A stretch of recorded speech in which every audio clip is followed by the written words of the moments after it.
Welcome back. This is Kim. And this is Amanda from Put a Cup in It, and we are here to talk about the new cup from Cora.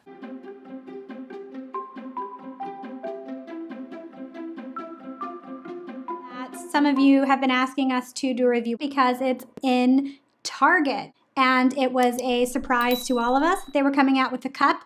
We had a hunch that something was coming. We actually found out about the Cora Cup sort of on accident. I was doing some research into FDA registered cups when I was looking at one of the cup brands that we were familiar with and saw the Cora name. So we were waiting for it, and before we could even think twice, we went to our Target and found these on the shelves back in April, the same time when Salt and Flex and Tampax came onto the Target shelves. So we bought some to review because we emailed Cora and they did not reply back. That is unfortunate, but because it was something that everybody wanted us to review, we went ahead and purchased 2 for each of us. And it did take us some time to be able to acquire the cups. Within a few weeks, it was available at Kim's local store, but it is still not available at mine, so I had to order it. Thankfully, I ordered just in time because I was able to put it to use almost immediately. The Cora Cup comes in 2 sizes. It comes in a larger size and a smaller size. Unfortunately, their packaging doesn't really say anything about the sizing of the cups. There's no dimensions or capacity listed. So we did reach out to Cora, but still haven't heard back regarding that as of this recording. We did do our own measurements, and in terms of sizing, the Cora Cup is sort of similar to the Lunette, though it has a much different shape, but the rim and the body of the cups are fairly similar. As for capacity, the Cora Cup does differ quite a bit from other average-sized cups. The large Cora Cup holds 22 milliliters, while the small Cora Cup holds 17 milliliters. These measurements are to the air holes.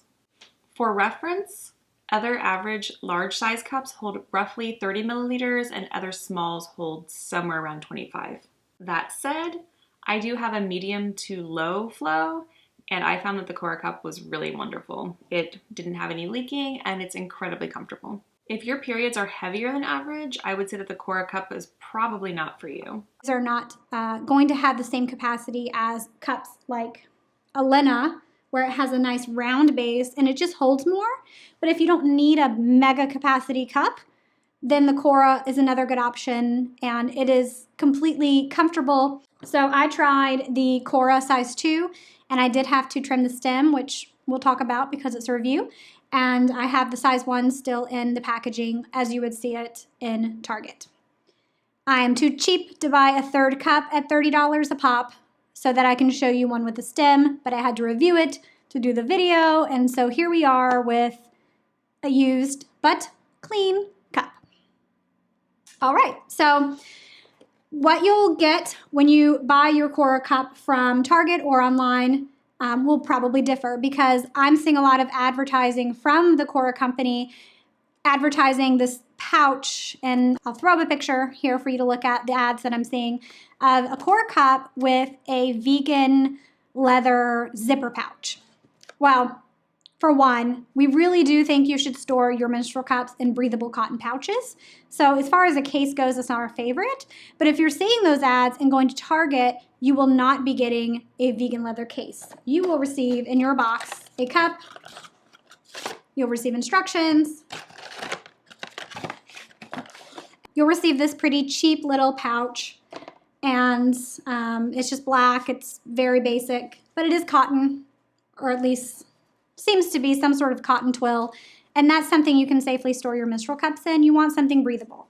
So I don't know how breathable the vegan leather is, and I'm not a vegan leather expert, but I do prefer pouches. And if you hate this cheap pouch, it's a good reminder that Put a Cup in It does do these hand-stamped pouches on our Etsy shop. It's one of the only things we really sell, and we have fun phrases like pussy plug, which is way more fun than that black pouch. This little tiny base is similar in the Tampax, where it has a very narrow base.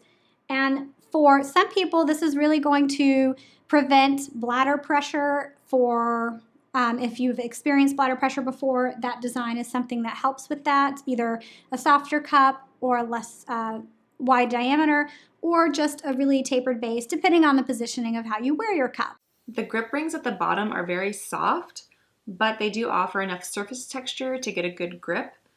There are also grip rings on the stem, which is solid, not hollow. The stem is very similar to a lot of other brands. It's just got the ridges for grip.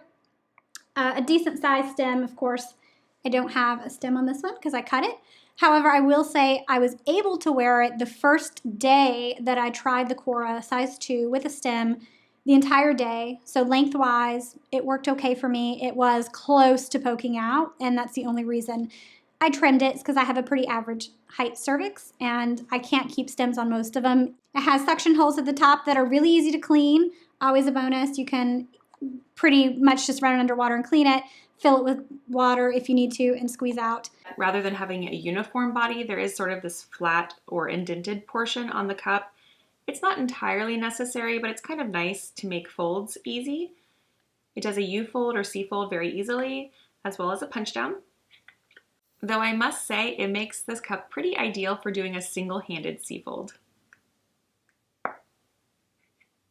And it's got this really narrow base with a nub. It's kind of like Diva Cup, and then it has a really firm base at the bottom. And this is really good if you're new to cups, because when you are putting in a new cup and you're just starting out and you put it in and it opens too soon, a firm, rigid base is really nice to nudge it along so that it can be pushed higher versus removing it, refolding it, putting it in, having it open too soon, removing it, refolding it.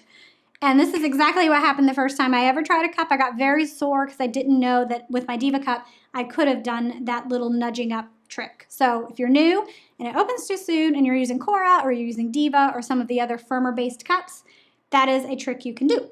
In terms of the firmness, it has a firmer rim and a softer body. So it is one of those that still opens up pretty easily, but shouldn't apply too much pressure from the body. It is just well, I'd say this is probably a 4 on the rim. And for comparison, the new Salt Soft is a 2.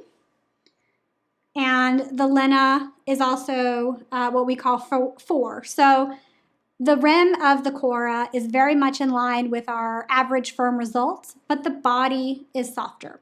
So it's one of those that's kind of hard to rate on the firmness scale because it does do different things depending on how it's worn inside the body and what it is touching. Totally worked, leak-free for me, and didn't slip down or anything. It really stayed in place, was completely undetectable in terms of comfort. I do prefer a little more of an average firm cup during the beginning of my cycle, which is when I tested this out. And as I ended my cycle, I switched to another product to test, which is the LumaDisc. Another review coming soon. I have a very busy vagina and a long waiting list, but I definitely wanted to get this thing in there so that we could talk about it. Fortunately or unfortunately, there's not a whole lot to say about the Cora Cup. It's just a very sort of average cup, except for the capacity, but fit-wise, it's very similar to other average-sized cups. Thank you so much for watching our review of the Cora Cup. We hope that you found it helpful. If you have any questions or comments, please leave them below. And join our community on Facebook called the Put a Cabinet Community, and we'd love to see you there. Bye. Bye-bye. So that's it. If you have any, and I gotta go get the kids from the bus stop. I think I'm done.